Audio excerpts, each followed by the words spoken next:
Salutare tuturor! Eu sunt Bianca Bade, iar în vlogul ăsta vreau să vă arăt 3 coafuri potrivite pentru școală. Da, niște idei de coafuri pentru școală. Înainte de a începe, vreau neapărat să vă abonați la canalul meu de YouTube. Acum suntem pregătiți, deci să începem!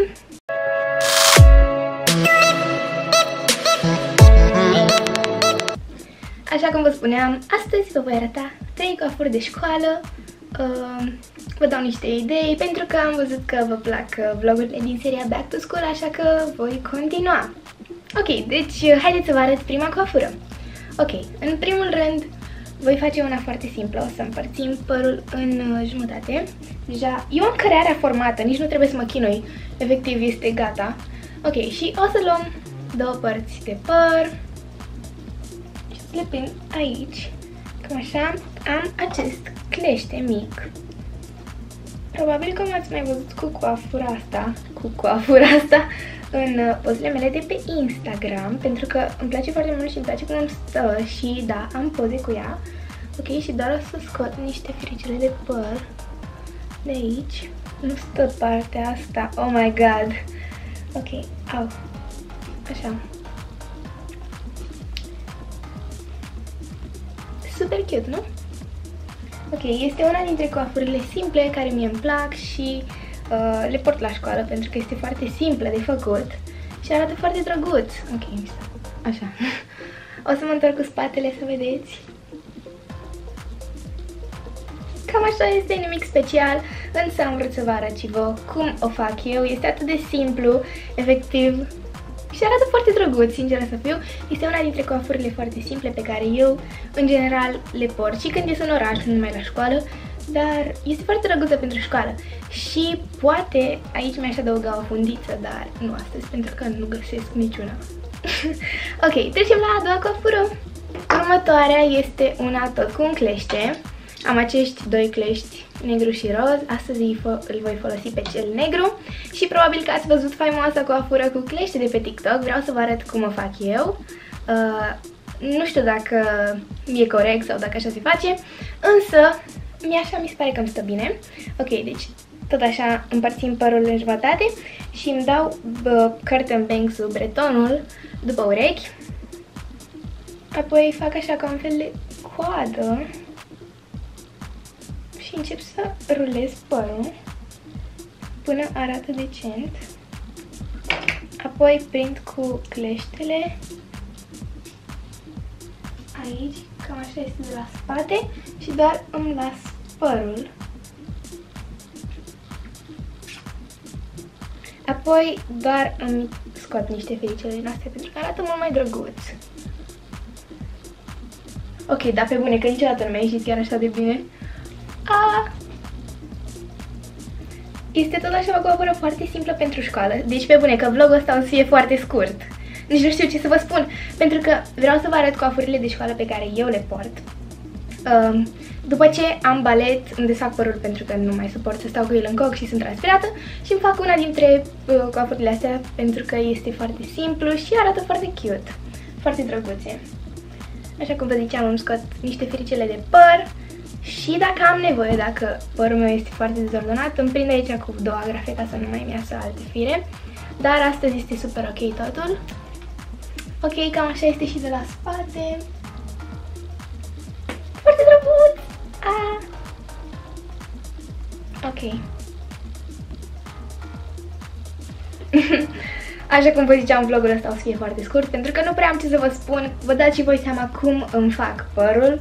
Și este foarte simplu, dar am vrut să-l fac pentru că îmi place să fac vloguri din seria de Back to School și am văzut că multă lume postează în perioada aceasta, așa că am zis de ce să nu o fac și eu. Da, haideți să trecem la următoarea coafură. Stați așa că am nevoie de un elastic. Ok, am luat un elastic roz. Este cea mai comodă coafură și cea mai, bine, nu cea mai simplă, pentru că eu o fac un pic mai complicată, însă îmi place foarte mult și mă simt foarte bine. O port și prin casă și când merg la magazin, nu știu, dar la școală, pe bune, că e foarte confortabilă, mai ales când mi-e și cald. O să vedeți despre ce e vorba acum. O să o fac și apoi vă explic cum este.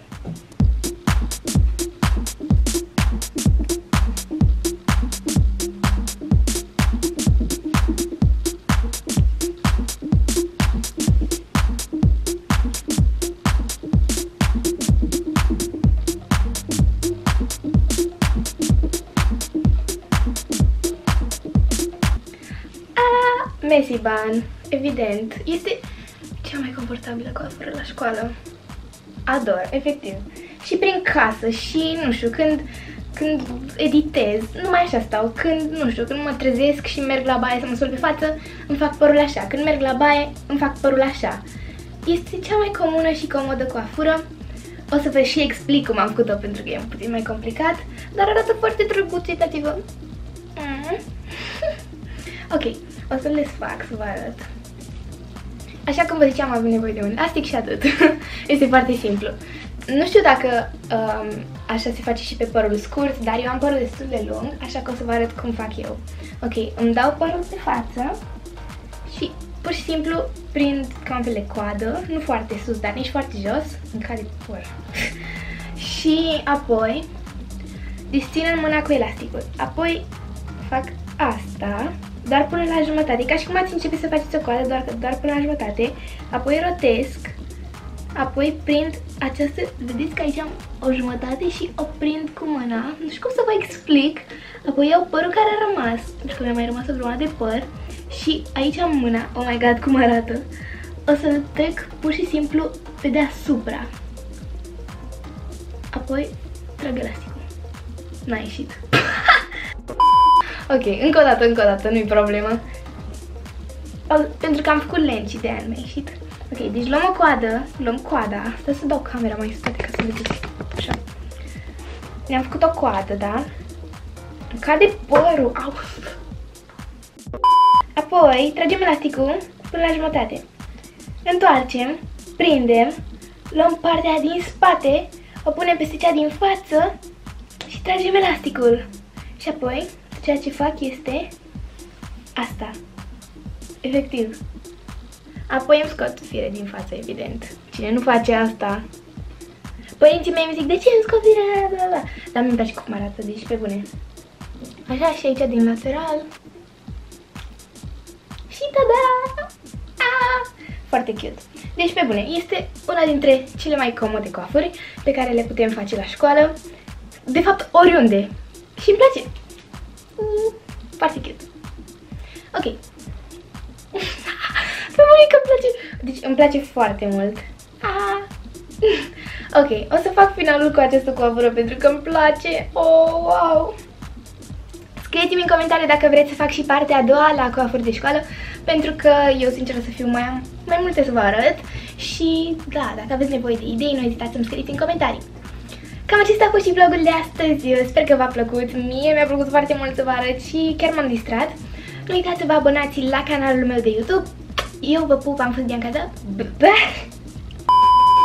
Ok, încă o dată. Vă pup, eu am fost Bianca Badea. Pa! Ne vedem în următorul vlog!